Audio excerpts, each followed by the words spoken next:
I am resident of Collinwood for YouTube. Joel Sayings, that is my buddy Patrick McCray, that is my buddy Alan Gallant. We are here to review A View to a Kill, which was directed by John Glenn. Screenplay was by Richard Magwell. God Michael, bless John Glenn. yes, Michael G. Wilson. This is based on James Bond by Ian Fleming. Produced by Albert R. Broccoli and Michael G. Wilson. Starring Roger Moore, Tanya Roberts, Grace Jones, Patrick Macnee, Christopher Walken, and yes, a cameo by Dolph Lundgren, which was I he I was thought you would dating. mention There's a Allison cameo Dooley. by Maud Adams too. She's in a crowd scene. You can barely see her. Really? Yes. Really? Hmm. All I know is the distinct charm of Allison Doody, who Yeah, would go on to be in Indiana Jones and the Last Crusade, that's correct. despite the hideous. Playing Ilsa, the she-wolf of Nazi Germany. Yeah. That's right. Uh, Despite the hideously tragic last name, yeah, did duty. no one tell her? I don't You know think the long line I of don't think in the UK it's quite so hideous, which would make sense. They eat, you we're know. an international. I don't know God. what they eat, uh, but that's not Yorkshire pudding. Um, but, but it's an international community we have now, and Yes. Well, anyway, it's like calling yourself Victor Bollocks. she's been through. Yeah, she's still around, and still using the name Duty, as far as I know. Yeah. But That's she like was a lot not of fun in this movie. Actually, she was It's kind like of a Jenny breath of fresh Flex. air. Yeah. Uh, Speaking of Catholics, yeah. Also, I always liked Grace Jones. oh She my was God, she's once wonderful, terrifying and attractive at the same time. and she has a logical Yeah. about face Yes, she that does. for a She. goddamn good reason, and it's there's no that's not a Jaws who's going to get up in space and realize it's a problem. She realizes a little earlier. Yes, she does. I love Grace Jones in this Yeah. movie, Yeah. She and actually does a pretty good job with what she's with the role. I think. You know. oh yeah, Uh, well I assume it was written for her. yeah, I'm sure it probably was, or it was adjusted for her once they decided we got to cast her. It was either written for her or Shirley Hemphill, one or the other. Mm-hmm. Cinematographer is Alan Hume. Music by John Barry. Release dates May 22nd, 1985, San Francisco premiere. May 24th, 1985, United States. June 13th, 1985, United Kingdom. Budget $30 million. Box office 152.4 million. Download it. Yes, it's gone down from what was the last one? 140 something or 160 something, I guess. Yeah, the last one was 160 something. So yeah. so, so guys, Patrick first. When did you guys first see A View to a Kill?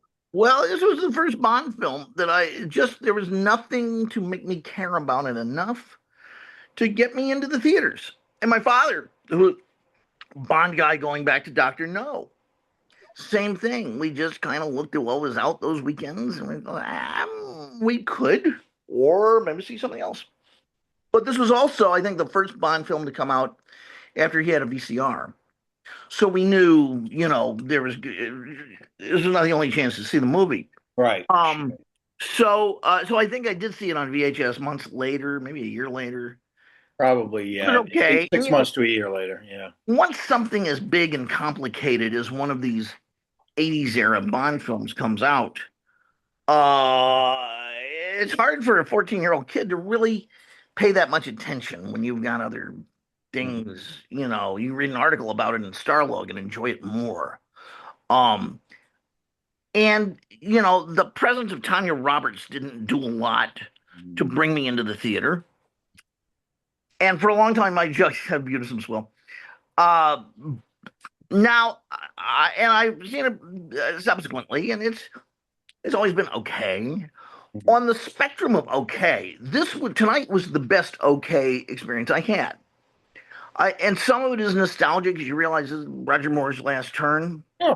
He's like 57 or whatever, 54, 57, easily. Yeah.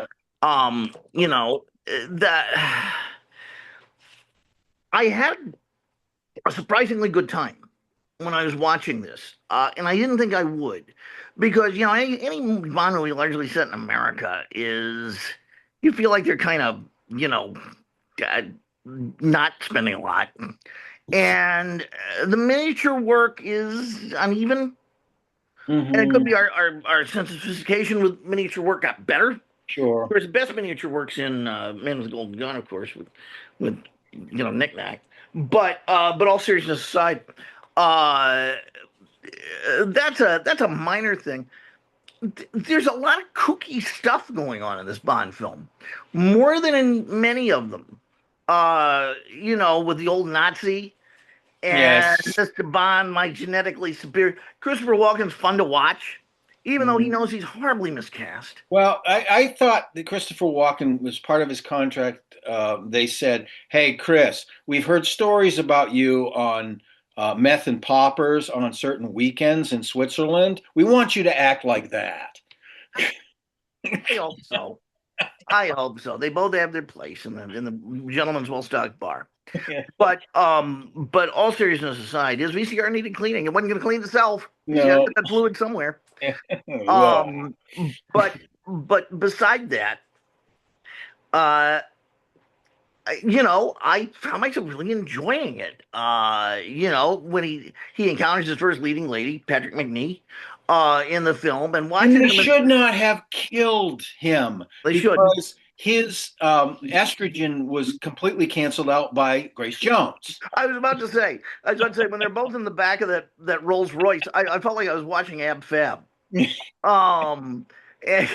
God, but the ultimate yin and yang. Yes.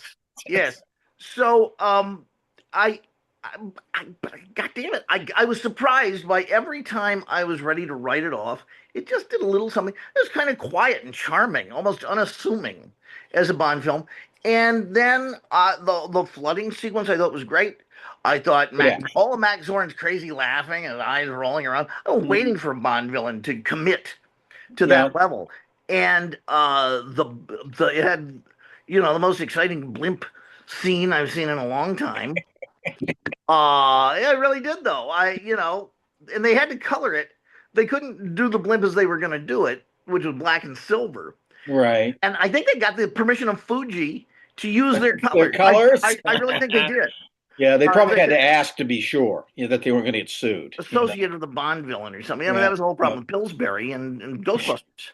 As they didn't want Pillsbury Doughboy to be the vision. Called him the Stay Puft Marshmallow Man. The same problem with the tire guys, the big tire man, whoever he is.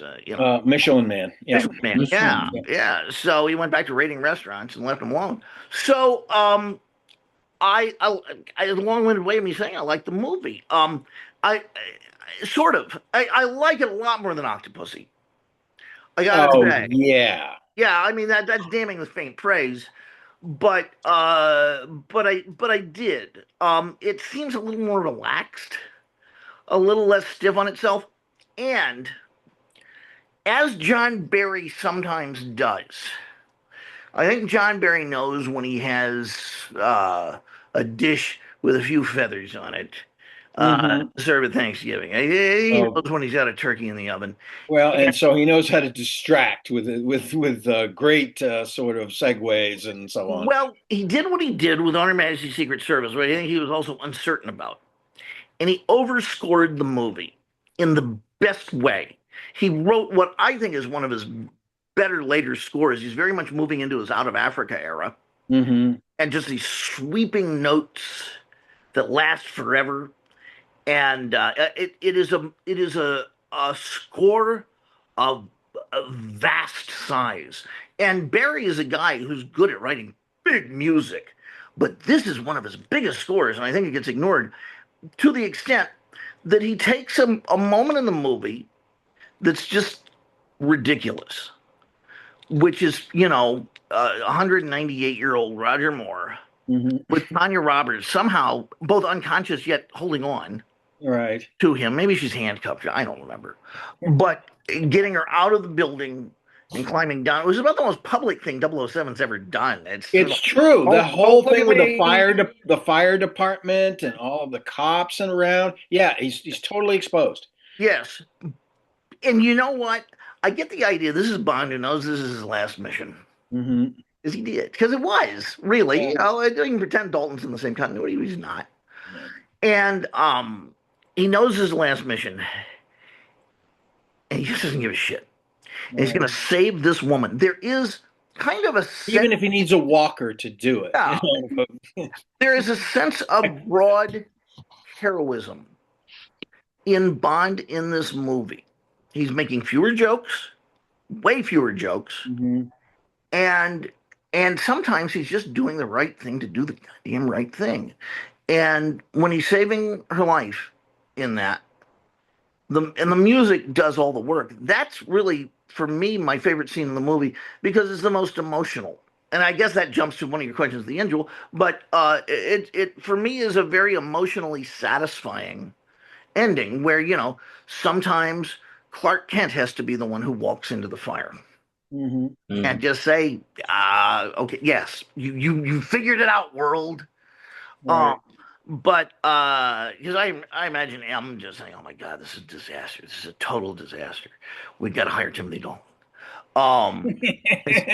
But really, I love that moment, and that is a moment where John Barry's music stops everything, and you've got to watch what's going on, and you've got to appreciate what's going on. That's a big Bond. And then I think the ending, the fight, is exciting. I really the stakes. I mean, so you got crazy Christopher Walken, you give him an axe, you got a Nazi with dynamite and a gun, and you've got tremendous height, and Tanya Roberts, and so Tanya Roberts. I know I'm just getting it all out of the way. I'm sorry, Jewel. Forgive me, but and then I'll collapse like James Brown, which I've been doing lately. Hardest working man in show business. Put a little cape on me and help me on the stage. But Tanya Roberts. Okay, in the shadow of some of the 60s actresses, and in the shadow of the lovely and I'm sure just fantastic cave girl Barbara Bach. Tanya Roberts is like Joan Plowright. I had expected her to be really bad. I used to say she acted like she wandered out of a methadone clinic, and that was my methadone joke for this. But she walked out of a Charlie's Angels clinic, is what she did. She did. And thanks for spelling it out for us. Get it? Waka. Anyway, but I really, for the part she plays, I could just about buy it. Sometimes there are beautiful female geologists. This is now easier to take when you see Barbara Bach on one side and when you see OnlyFans model Denise Richards okay. on the other. If we're making all these comparisons, you can probably Christmas Jones. You can end up with a golden statue in the middle. So who's a nuclear scientist. Yeah. And suddenly, you know what? Tanya Roberts is pretty good. She does not embarrass herself. She carries the demands of the movie fine. Better than I remembered. And that's what I got. Cool. Alan, when did you first see this? I don't remember. I was drinking a lot in 85. I seriously do not remember when I first saw it. It was sometime during that mid-80s period. That was reasonably close to when it opened, but it may have been a year or two later. I don't remember seeing it right away. I probably had an appointment at a local dive bar that night when it opened, whatever. But I don't remember when I saw it. But I know it was in the mid-80s sometime, mid to late. Guys, just so you know, I may vanish. I'm having a lot of charger problems. Okay. And so I got 10% on this. So, Jewel, Alan, you guys are probably going to take it at a certain point. Go. I'm just letting you know. And that's another reason I'm glad I got my stuff out of the way. Okay. So you guys know early publicity for the film in 1984 included the announcement that David Bowie would play Zorn. He initially accepted the role, but later decided against it, saying, "I didn't want to spend 5 months watching my stunt double fall off cliffs." And he was right. Yeah, the role was then offered to Sting, musician, who turned it down, and finally to Christopher Walken. What? They forgot to give it to Billy Idol? He would have been in line. He would appear in The Waiting Seminar. Yes. Um, not made this same year. Priscilla Presley was originally going to be cast as Stacey Sutton, but she had to be replaced by Tanya Roberts because of her contract with Dallas. The original script had Barbara Bach reprising her role as Major Anna Amosova from 1977's The Spy Who Loved Okay, Me. now it looks like a masterpiece. Yeah. However, Bach Mhm. declined the role, and so entirely new Good for character her. was created. Oh my gosh. Patrick McNee as Bond's ally, Tibbet, because it became the fourth former star of the Avengers television series to appear in a Bond film. Uh, so Roger Moore had originally signed a 3-film contract with Eon Productions, Live and Let Die, The Man with the Golden Gun, and The Spy Who Loved Me, which was fulfilled. Moore's following 3 films, Moonraker in 79, For Your Eyes Only in 1981, and Octopussy were negotiated on a film-by-film basis. Man, he got paid a lot of money. Yeah. Uncertainly surrounding his involvement in Octopussy in 1983, the lead actors being considered to take over but Moore was convinced to come back. He was competing against Sean Connery in Never Say Never Again. And yes, all the Bond films that we've done are in the playlist. So convinced Moore to do A View to a Kill, but he announced, he being Moore, announced in December of 1985, 6 months after the release of A View to a Kill, that he would retire from the role after 7 films. So, guys, Moore's done a lot of Bonds here. What did you think of his Bond? Depends on the movie. It really does. There's several of them that are fantastic. They're really good. They move. They plotted well, and he does a really good job in his interpretation of it. And a couple of the films are just not up to it. The ones that are not that swell though are not problematic because of Roger Moore. Right. I think. I mean, But he doesn't come across as well. No, he Because doesn't. of whatever. Yeah, I mean, He's in the middle of it, whatever it is. So there are other actors probably in some of those later films who would have acquitted themselves a little better. I mean, Roger's tired, and he should be. I mean, it's worked all his goddamn life. he was the oldest. He was the oldest Bond towards the end. Yeah. Still is. Yeah, and so I mean, he was doing the stuff for D.W. Griffith. So Edwin S. Porter said he was too old to appear in Great Train Robbery. Well, I mean, So, he had done 50s television yeah, in England. So yeah, he good went 50 back a something. long time. But yeah, I think considering he's the oldest Bond, considering that he had some pretty bad screenplays, considering all of those things, he's still a delight. I think he was a good choice for Bond. I do ultimately. And at a point, I think fairly early on, maybe because he did have an established career prior, and after a while, even a kid learns Yes, stuff. he'd done Ivanhoe, and he'd done The Saint, and he'd done some other Maverick. films. Yeah, The Maverick is great in Maverick. You go to see the new Roger Moore movie.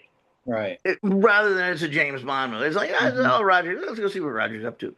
And on that basis, it's fine. And I think also Roger Moore continuing to appear in these things, the older and older he got, just led to the anticipation of who's going to be next. And we all had Pierce Brosnan in our sights. Yeah, Pierce Brosnan had it in his sights. I know. From the moment he appeared on Remington Steele, I remember watching the first episode, and I thought, well, there's the next James Bond. And that's a story we'll get into going on. It's heartbreaking. Absolutely just shattering story, I think. And it makes Pierce's character as a man and as an actor all the better. Yeah. Yeah, he lose a spouse and also got stuck with Remington Steele when he was It's, offered. it's a hell of a story. Yeah. Yeah, and the timing of it. Yeah. And his spouse appears in For Your Eyes Only. So he was known to the Broccolis. He was already on the set when they filmed Right. the scenes, and so he was part of the family. I think they had their eyes on Pierce for quite a while. Yeah. Yeah. For those who don't know, Dolph Lundgren had a brief appearance as one of the General Cagola's KGB agents. Lundgren, Yes. who was dating Grace Jones at this time, was visiting her on set when one day an extra was missing. So the director, John Glenn, then asked him if he wanted to attempt the role. Lundgren appears during the confrontation between Goga and Zorn at the racetrack, standing several steps below. So there is that. Strangely This enough, was around the same time that he did Rocky 3, 4. it was right before. Right. It was right before that. Yeah. And I'll tell you, Jewel, strangely enough, had this been just a few years later, Lundgren would have made a wonderful Max Zorin. He made a hell of a He-Man. He did. Yeah. He did. It's a fun movie, and any problems with that film do not involve Dolph Lundgren. No, they don't.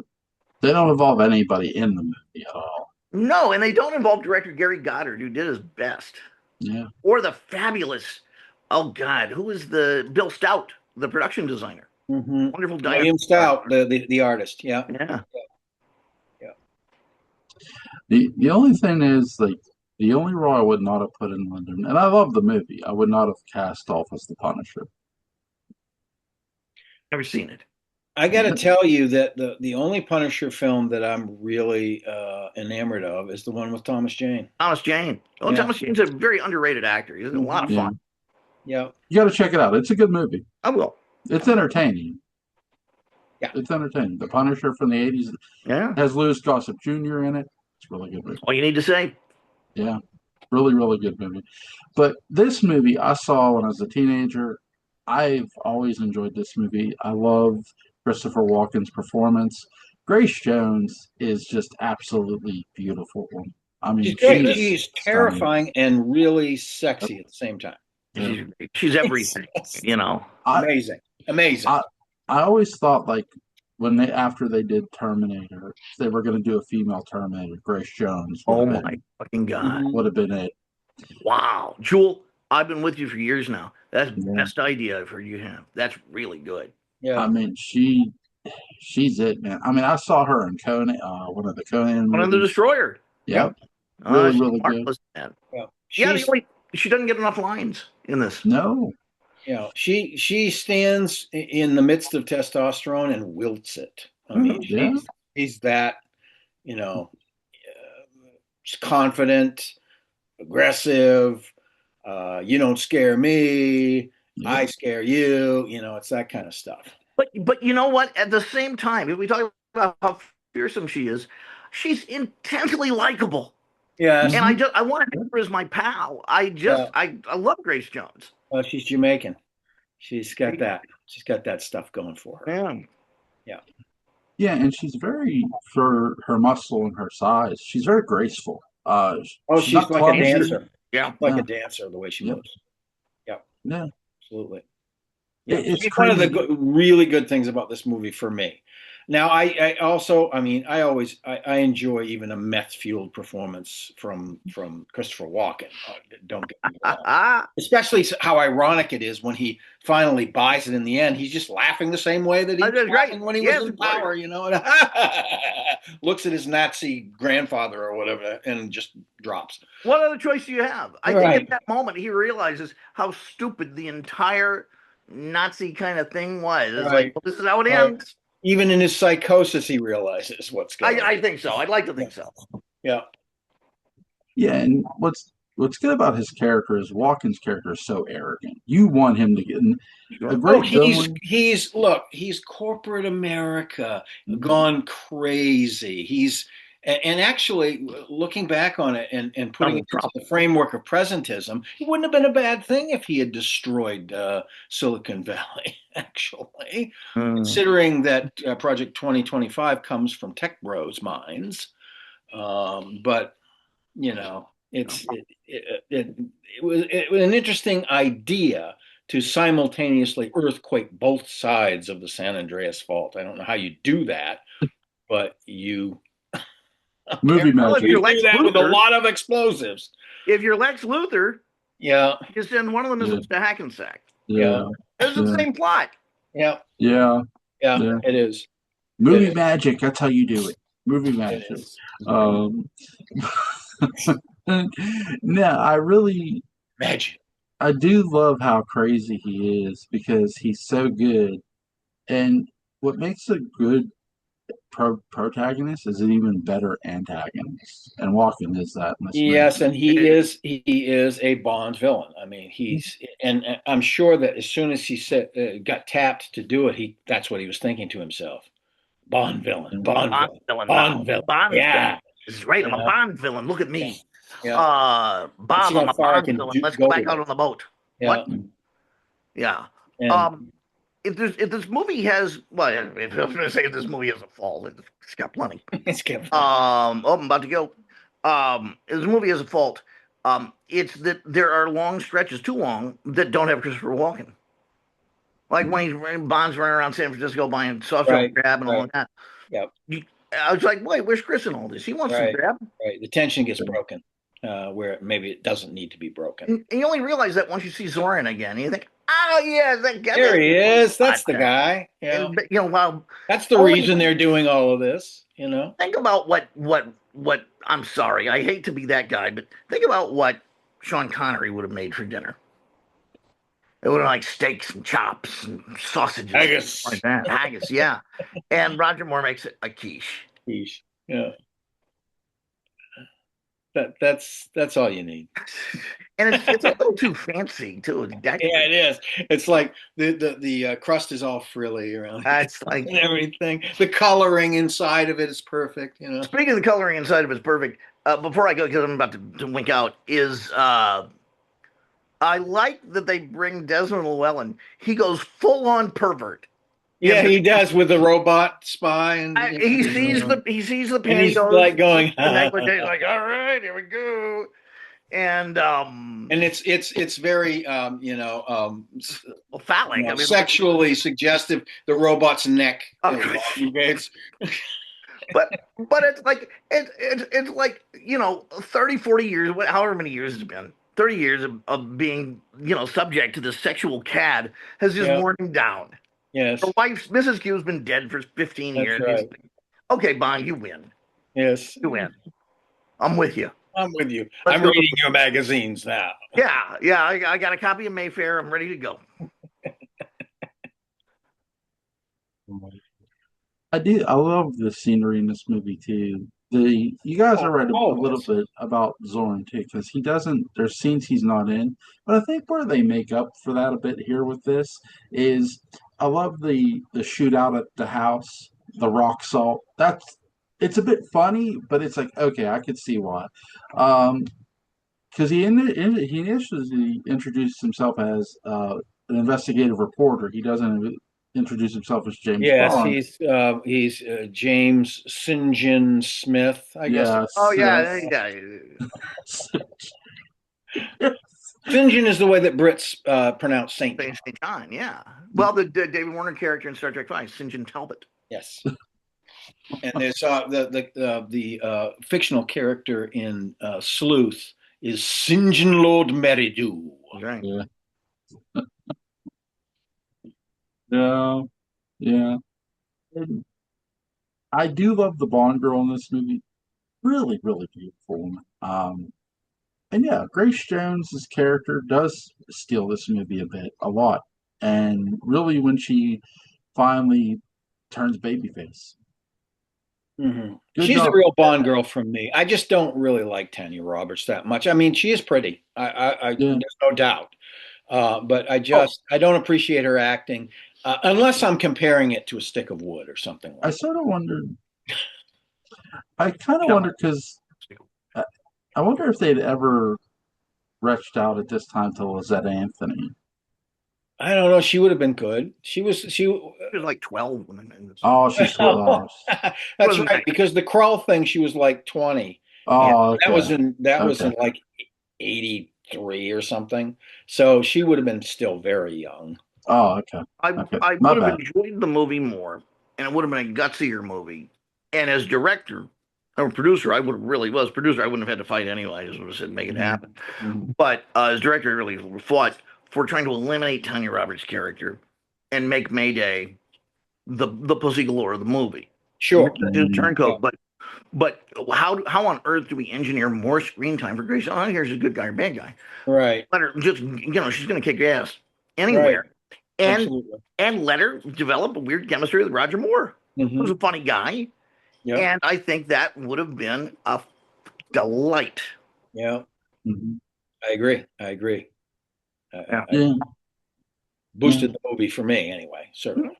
So Mhm. understandably. Yeah. I mean, it's really good too. That's the thing. This movie is very entertaining. Hmm? And I don't think Tanya Roberts' performance like hurts the movie in a sense. I do love the city hall scenes. Really, really Can't good. fight it. You got a fire going on. Um, then Bond has to save her, and that whole fire truck chase sequence is hilarious. it's insane. Yes, it is. It Yes, is. It is. It is basically a substitute for gadgetry. It yes, is a gadget in itself. It's a hmm as a stunt.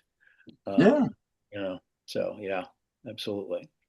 Yeah, there are many things I like about this movie. I'm kind of half joking when I use the view to some swill because there I are mean, a few things that I object to, but I still enjoyed the movie. So it's. I did. Did you watch it again for this? yes, Yeah. yes, I I watched it earlier today. it So was. I think it was better than I remembered it being. yeah, yeah, it is. Yeah, I thought it was better too. Yeah. Yeah. Uh, the principal photography began with the horse racing scenes at Ascot Racecourse on August 1st, 1984. Yeah. The film was shot at Pinewood Studios in London, Iceland, Switzerland, France, and the United States, with the budget initially being $35 million. So Several small. French landmarks, such as the Eiffel Tower, its Jules Verne restaurant, and the Citadel de Shanty, were filmed. The rest of the major filming was done at Fisherman's Wharf Yeah. in San Francisco. Also, San Francisco City Hall and Golden Gate Bridge in San Francisco, the Lefty O'Doyle Bridge was featured in the fire engine chase scene. So, That location action stuff cost them a lot of money. Yeah. It costs them a lot of money to get permitted out for that stuff. It's just, and that's an insane Uh, amount of Chicago dangerous stunts, basically. and Chicago is barely built to maybe handle some of the traffic that John Landis and Oh God, company yeah, yeah, did yeah. out in San Francisco. Yeah, San Francisco is like Whoa. even, yeah, it is. It is. San Francisco, the terrain, for those of you who don't know, it's really hilly. It's like the Seven Hills of Rome. Yeah. And it's also, built very close to the water. Uh, and there are old neighborhoods. There are several bridges. The two biggest ones at this time would have been Oakland Bay and Golden Gate. And of course, they use Golden Gate, which is perfect because Now what? Now, when you think about great San Francisco landmarks, of course, you got what's the street? Is it Lombard or what's Lombard is the one that goes like this the down. bullet? The Yeah, bullet, the Coit Tower, they don't quite get around to using. right. Um, but the Folsom Street Fair, I think he should have been threatening that, and Mhm. Bond and Patrick Macnee should have found themselves in the middle of that, and let that be the big color in the movie. Yes, What a fun movie that would have been. yes, yes, yes. Mhm. Front Yeah, row, 3D. 3D. Yes, Oh, yeah. absolutely, absolutely. But of course, everybody knows Fisherman's Wharf, so they can look at the movie and point at it and say, Yeah. "Oh, yeah, it's Fisherman's Wharf." I'm shocked we didn't get or a scene at what is it? Alcatraz. I think it might have been closed at the time. It was about to be opened as a tourist attraction. Yeah. Yes, I think it might have been a transition. Yeah. That's quite possible. Mhm. So it may not have been available for filming, which it was for, forever. Now I think it's unavailable again because they're thinking about reopening it as a prison, which is like, don't Yeah. do that, It's not the infrastructure is not there. Why? Yeah. It's not. I mean, I think now it has to do with the symbolism in the minds of certain politicians. That's all. Mhm. But anyway, I don't know if it'll come to pass or not, but they were talking about it. I read that, Might and be a lot of hot air, but it's way too important as a cultural landmark to sure, visit and to talk about a it certain is. period of Yeah. time. And that period of time is like the 1900 through 1960. Yeah. In prison terms, and prison history is an important part of American history because it's so ubiquitous to American history and so closely tied to it. And no prison has greater fame or Then infamy Alcatraz, that's than right. Alcatraz. Yeah, I mean, conceptually, a wonderful target for people to try to escape from. Yes, yeah, it has some That's a good legends movie. That's associated with that and possible real escapes, but nobody knows yeah. for sure. That kind of Yeah. thing. It's attractive stories, very Yeah. attractive. Alcatraz is a good movie, Clint Eastwood. Yeah. It is, it Uh, is, and The Rock is a great movie, yep. of course. Yep.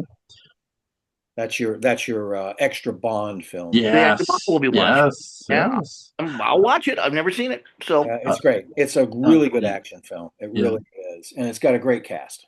We've talked about marketing in Bond films. So Airship Industries managed a major marketing coup with the inclusion of its Skyship 500 series blimp in Yeah, the film. At the time, Airship Industries was producing a fleet of blimps, which were recognizable over many capitals of the world, offering tours or advertising sponsorship deals. The blimp seen in the climax was then on a promotional tour of Los Angeles after its participation in the opening ceremony of the 1984 Summer Olympics. So there goes that. yeah. Joel, I got some advice for you. Sure. If you are, if you have morals questionable enough to be summoned to a meeting with a megalomaniac, and he says, "I'm going to gather us all up into one group." We saw it in The Shadow. We saw it in Dick Tracy. We saw it in Robin and the Seven Hoods. And you're in a blimp high in the air. And he asks you at that moment if you want to go along with him. If he asks if you're a God Ray, you say yes. You say yes. Because there's only that one guy. Mm-hmm. It's true. Be a Skill good would. paysan. Uh, skill It'd be one to great ten. if they land. I'm sorry, Joel, I didn't mean to interrupt you. I was going to say if they land and they let the guy out, and Soren says, "Now, don't talk. No, I won't. I won't." That guy. He gets back in the blimp, and the other guy's saying, "Really? Yeah, I know. I like the cut of his jib." And that's it. We never mention it again in the movie. Omerta. It's Yeah. okay. It's Omerta.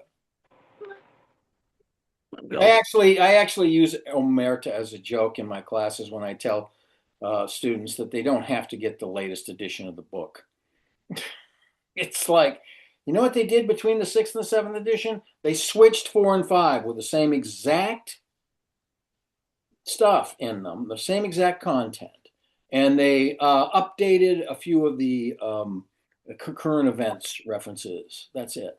I'm And gonna the price differential is $25 or $30. It is a phrase I've heard many times. It's the title of Mario Puzo book. I think maybe about the Corleones. Mm-hmm. What is the definition of omerta? Because I don't know the technical definition. It is the Mafia Code of Silence. Okay. Okay. Thank you. You bet. Thank you. And guys, if you have a good vocabulary, or if you don't, it doesn't matter. If you come across a new word, the only dumb thing you run into is not asking what the word is. Don't bluff your way. Don't Find bluff out your what way it when you is. can learn it. That's right. And your world's richer. So that's my PSA. We're for the both day. teachers, so Yeah. They're very good teachers. I think I model good behavior when I ask you what those words mean. yes, absolutely. Oh, there we go. Guys, scale 1 to 10. What do you give them? Give it an 8. Yeah, that's yep. Yeah, it's an 8. It's a noble send off for Roger. I'll give this a 9. It's really good. Good for you. It's very entertaining. I enjoy this movie from beginning to end. It's really good. The climax is awesome on the Golden Gate Bridge. Holy shit! It That is was probably the most 80s movie of It is. Moore's movies too, in terms of fashion and the references and so on. yeah. So guys, Friday, The Living Daylights. I cannot wait. I love this. Friday. Living Daylights Friday, Saturday License to Kill. So It's a good double feature. Good weekend coming up. yes, No. yes, fucking awesome. And yeah, this guys, go check out the Bond films. They're really, really interesting. All of them, even the comedies are interesting. So Correct. Well, Some of again- them are more comedic than others, and some of them are darker than others, but they're all Bond films. yep, absolutely. And with that kind of variety, the larger the canon gets, the more variety you get with it, and it just Right, becomes a richer thing. And you get more perspective the more Yes. of them you watch too. But by the way, earlier today, I snuck in No Time to Die. Oh yeah. Yeah. Yeah, we'll talk about it when we It's get. if you have to understand. I'm one of those people that believes, and I think you guys are probably too, is that Bond is eternal. I can't. Mhm. You don't kill James Bond. I just don't know if I can. No. I really liked Daniel Craig's performances in several of his movies, and that was such a disappointment to me to see that he was. I'm really having to pray on this one. Yeah. I'll say this, and I'll retouch upon it when we talk about it. Or you leave it open to suggestion whether he is alive or isn't. You can, I suppose, although From what I the manner hear, in which it's done is kind of. Yeah, it's kind of permanent if he is. Yeah, it's kind of. It looks really final. Let's put it that way. Yeah, it does. It does. You're not wrong. Link to Patrick McCray's Dark Shadows Daybook and Bound is going to be in the description box. Link to Alan Gallant's YouTube channel, Collins Support After Dark, is going to be in the description box. I'm going to go do a Dark Shadows video right after this. Guys, have a good night. Take care. take care, sir. Thank you. Peace out, guys. See you on Peace Friday. out, guys. See